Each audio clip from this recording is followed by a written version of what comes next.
का बस में जो है कृष्ण भगवान वे गड़ी नहीं खा के छिनके ही खाते थे। अब विदुर जी देख लेते हैं तो देखे कि भाई तो क्या कर रहे हैं, गड़ी सब नीचा गिरा दिए और छिनका खिला दिए। ये बंद करो, हम अपना खिलाएंगे। वो गड़ी ले जाकर खिलाते हैं तो कहे कि जो वो छिनका में स्वाद था वे गड़ी में नहीं है। तो देखिए प्रेम कैसा होता है। वैसे जो है प्रेम का साथ गुरु का सेवा यज्ञ का साथ करिए, और नहीं तो ये बात समझ लीजिए, अगर गुरु का यज्ञ का आप जो खिलाफ काम करते हैं तो कोई नरक जाने से नहीं बता सकता। आप लोग जानते हैं कि त्रिशंकु जो है वशिष्ठ मुनि का वचन को नहीं मान करके जप करा लिया दूसरे में, क्योंकि वशिष्ठ मुनि से और विश्वामित्र से होड़ चलता था लड़ाई।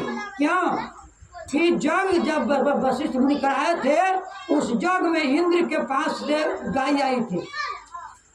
अब वो गाय जो है राजा थे विश्वामित्र तो कहे कि ये गाय हमको दे दीजिए, जबरदस्ती कहते थे कि गाय हमको दे दीजिए। बताइए जिसका गाय लाए हैं उसको देंगे कि नहीं देंगे।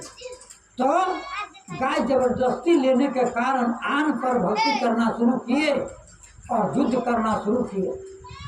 आन पर कहिए अब शिष्य को वह त्रिशंकु कहे कि हमको जिंदे जो है वैकुंठ में जाएंगे। तो वशिष्ठ मुनि कहे कि नहीं ऐसा नहीं होता है, नहीं होगा।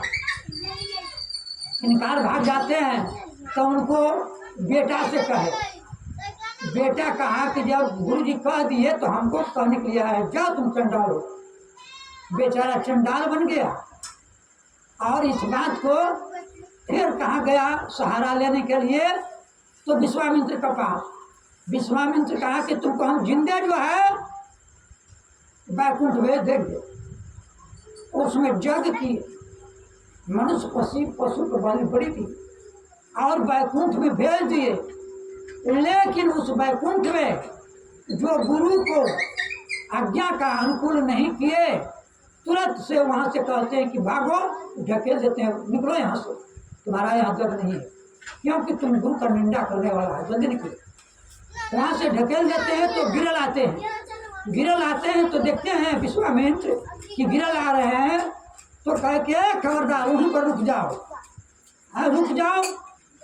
तो त्रिशूले पर टंगा लें और कहे विश्वामित्र कि हम दूसरा वैकुंठ बना करके और तुमको हम रखेंगे, लेकिन तुम अभी वहीं रुकल रहो। इसलिए बीजक में लिखा हुआ है कि बीजक में लिखा हुआ है कि बिन से नाग गरुड़ गल जाई, बिन से कपटियो सातो भाई, बिन से पाप पुण्य जिन कीना, विष्णु लोक बिन से छन माही, है देखो परलय की छाई। अब विनाश होगा तो परलय होगा ना, इसलिए गुरु को आज्ञा का अनुकूल चलना पड़ता है। अन्य तो त्रिशंकु की जैसा दशा हो जाएगा, कोई रोक नहीं पाएगा, कोई गुरु आपको संभाल नहीं पाएंगे।